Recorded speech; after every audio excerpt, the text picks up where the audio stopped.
ಇತ್ತೀಚೆಗೆ ಬೆಳಗಾವಿ ಜಿಲ್ಲೆ ರಾಯಬಾಗಕ್ಕೆ ಹೋಗಿದ್ದ ಮುಖ್ಯಮಂತ್ರಿಗಳ ಸುಪುತ್ರ ಡಾಕ್ಟರ್ ಯತೀಂದ್ರ ವೇದಿಕೆಯಲ್ಲಿ ಭಾಷಣ ಮಾಡುವಾಗ ನಮ್ಮ ತಂದೆ ಸಿದ್ದರಾಮಯ್ಯನವರು ರಾಜಕೀಯದ ಕೊನೆಯ ಹಂತದಲ್ಲಿದ್ದಾರೆ, ಅಂತಿಮ ಘಟ್ಟದಲ್ಲಿದ್ದಾರೆ.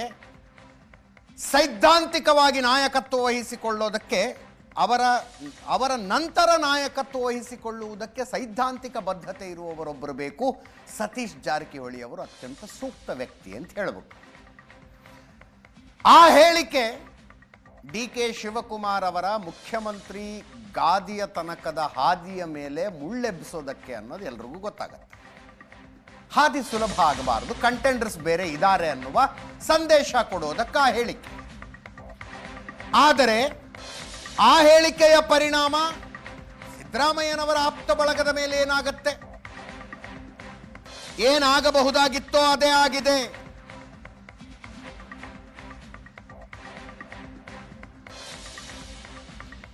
Doctor K N. Rajanna, H C. Mahadevappa, Parameshwar ಒಬ್ಬೊಬ್ಬರದ್ದು ಒಂದೊಂದು ರೀತಿಯ ಪ್ರತಿಕ್ರಿಯೆ. ಯಾರು ಅನಿವಾರ್ಯ ಅಲ್ಲ. ಇಂದಿರಾ ಗಾಂಧಿ ಸತ್ತೋದಾಗ ಮುಂದೇನು ಕಥೆ ಅಂತ ಎಲ್ಲರೂ ಗಾಬರಿ ಆಗಿದ್ರು. 10 ಜನ ಲೀಡರ್ಸ್ ಹುಟ್ಕೊಂಡ್ರು ಅಂದ್ರು ಎಚ್.ಸಿ. ಮಹದೇವಪ್ಪ. ಸಿದ್ದರಾಮಯ್ಯನವರ ಉತ್ತರಾಧಿಕಾರಿ ಸತೀಶ್ ಜಾರಕಿಹೊಳಿ ಅನ್ನುವ ಹೇಳಿಕೆಯನ್ನ ಕೆ.ಎನ್. ರಾಜಣ್ಣ ಅವರು ಬೆಂಬಲಿಸಿದ್ರು, ಕರೆಕ್ಟ್ ಅಂದ್ರು. ಅದಕ್ಕೆ ಪರಮೇಶ್ವರ್ಗೆ ಅಸಮಾಧಾನ. ಮುಖ್ಯಮಂತ್ರಿ ಸ್ಥಾನದ ಉತ್ತರಾಧಿಕಾರದ ಬಗ್ಗೆ ಅವರು ಮಾತಾಡಿದ್ದಲ್ಲ, ಸೈದ್ಧಾಂತಿಕ ಉತ್ತರಾಧಿಕಾರ ಅಷ್ಟೇ ಅದು ಅಂತ. ಅದಕ್ಕೆ ಕೆ.ಎನ್. ರಾಜಣ್ಣ ಅವರು ಡಾಕ್ಟರ್ ಪರಮೇಶ್ವರ್ ಜನರಲ್ ಕಾನ್ಸ್ಟಿಟ್ಯೂಯನ್ಸಿಗೆ ಬಂದು ಸ್ಪರ್ಧೆ ಮಾಡಬೇಕು ಅಂದ್ರು. ರಿಸರ್ವ್ಡ್ ಕಾನ್ಸ್ಟಿಟ್ಯೂಯನ್ಸಿ ಅಲ್ಲ, ಅಲ್ಲಿ ಹೊಸಬರಿಗೊಬ್ಬರಿಗೆ ಅವಕಾಶ ಮಾಡಿಕೊಟ್ಟು ಜನರಲ್ ಕಾನ್ಸ್ಟಿಟ್ಯೂಯನ್ಸಿಗೆ ಬರಲಿ ಅಂದ್ರು. ಅದಕ್ಕೆ ಪರಮೇಶ್ವರು ನಾನು ಮಧುಗಿರಿಗೆ ಹೋಗಿ ನಿಂತ್ಕೊಳ್ಬಹುದು, ಮುಂಚೆ ಅಲ್ಲೇ ಗೆಲ್ತಿದ್ದೆ ಅಂದ್ರು.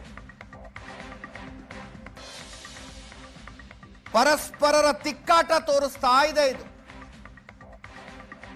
ಈ ಮಧ್ಯೆ ಅಸಮಾಧಾನಗೊಂಡಿರುವ ಇಬ್ಬರೂ ನಾಯಕರ ಬ್ರೇಕ್ಫಾಸ್ಟ್ ಮೀಟಿಂಗ್ ಆಯ್ತು. ಎಚ್.ಸಿ. ಮಹದೇವಪ್ಪ ಮನೆಗೆ ಡಾಕ್ಟರ್ ಪರಮೇಶ್ವರ್ ಹೋಗಿ ಬ್ರೇಕ್ಫಾಸ್ಟ್ ಮೀಟಿಂಗ್ ಮಾಡ್ಕೊಂಡು ಬಂದ್ರು. ಎಚ್.ಸಿ. ಮಹದೇವಪ್ಪ ನೆನ್ನೆ ಕೂಡ ಮಾತಾಡಿದ್ರು. ಯಾರು ಯಾರಿಗೂ ಅನಿವಾರ್ಯ ಅಲ್ಲ, ಇವರಿದ್ರೆ ಆಗತ್ತೆ, ಇವರಿದ್ರೆ ಆಗೋದಿಲ್ಲ ಅಂತಿರೋದಿಲ್ಲ. ಇವೆಲ್ಲ ಅಂಧಾಭಿಮಾನದ ವಿಷಯ. ಹೊಗಳು ಭಟ್ಟತನ ಸರ್ವಾಧಿಕಾರ ಸೃಷ್ಟಿ ಮಾಡುತ್ತೆ ಅಂದ್ರು. ಹೊಗಳು ಭಟ್ಟತನ ಸರ್ವಾಧಿಕಾರ ಸೃಷ್ಟಿ ಮಾಡುತ್ತೆ.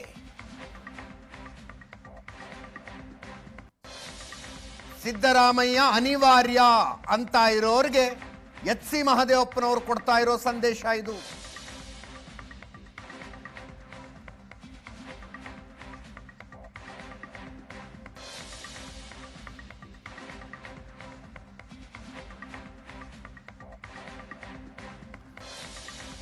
ಕೇಳ ಪರಮೇಶ್ವರ್ ಹೇಳಿದ್ದು,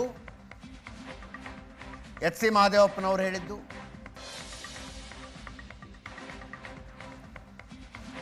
ಸಿದ್ದರಾಮಯ್ಯನವರು ಕಾಂಗ್ರೆಸ್ ಅನಿವಾರ್ಯ ಅಂತ ಯಾರಿಗೂ ಅನಿವಾರ್ಯ ಇಲ್ಲ. ಹೇಗೆ ಯಡಿಯೂರಪ್ಪನವರು ಬಿಜೆಪಿಗೆ ಅನಿವಾರ್ಯ ಆಗಿದ್ರು, ಸಿದ್ದರಾಮಯ್ಯ ಕಾಂಗ್ರೆಸ್ಗೆ ಅನಿವಾರ್ಯ ಗೆಲ್ಲಬೇಕು, ಚುನಾವಣೆ ಗೆಲ್ಲಬೇಕು ಅಂತಾರೆ. ಪ್ರಜಾಪ್ರಭುತ್ವದ ಆಧಾರ ಸ್ತಂಭಗಳಲ್ಲಿ ಪ್ರಬಲವಾಗಿರೋರು. ಯಾರ ಮೇಲೂ ನಿಂತಿರೋದಿಲ್ಲ ದೇಶ.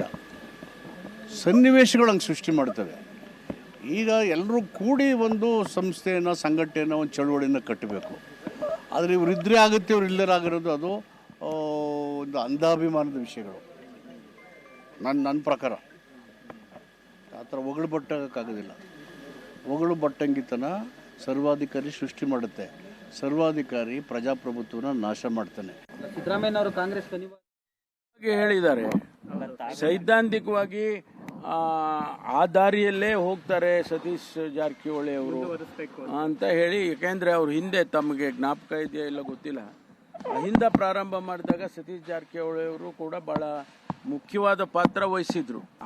ಇದರ ಹಿನ್ನೆಲೆ ಮೇಲೆ ಅವರು ಹೇಳಿದ್ದಾರೆ. ಅದ್ರಲ್ಲಿ ತಪ್ಪೇನಿದೆ? ನನಗೆ ಅನಿಸೋದು ಅದು ಲೀಡರ್ಶಿಪ್ಪಿನ ಲೆಕ್ಕದಲ್ಲಿ ಮಾತಾಡಿಲ್ಲ ಅವರು ಮಾತಾಡಿದ್ದು ಸರ್ಕಾರದ ಪಕ್ಷದ ಬದ್ಧತೆ ಬಗ್ಗೆ, ಸಮಾಜದ ಬದ್ಧತೆ ಬಗ್ಗೆ ಮಾತಾಡಿದ್ದಾರೆ. ಸ್ವಾಭಾವಿಕವಾಗಿ ಸತೀಶ್ ಜಾರಕಿಹೊಳಿ ಅವರು ಹಿಂದೆ ಅಹಿಂದ ವರ್ಗದ ಆರ್ಗನೈಸೇಷನಲ್ಲಿ ಇನ್ವಾಲ್ವ್ ಆಗಿದ್ದರಿಂದ ಅವರಿಗೆ ಆ ಬದ್ಧತೆ ಇದೆ ಅನ್ನೋ ಮಾತನ್ನು ಹೇಳಿದ್ದಾರೆ.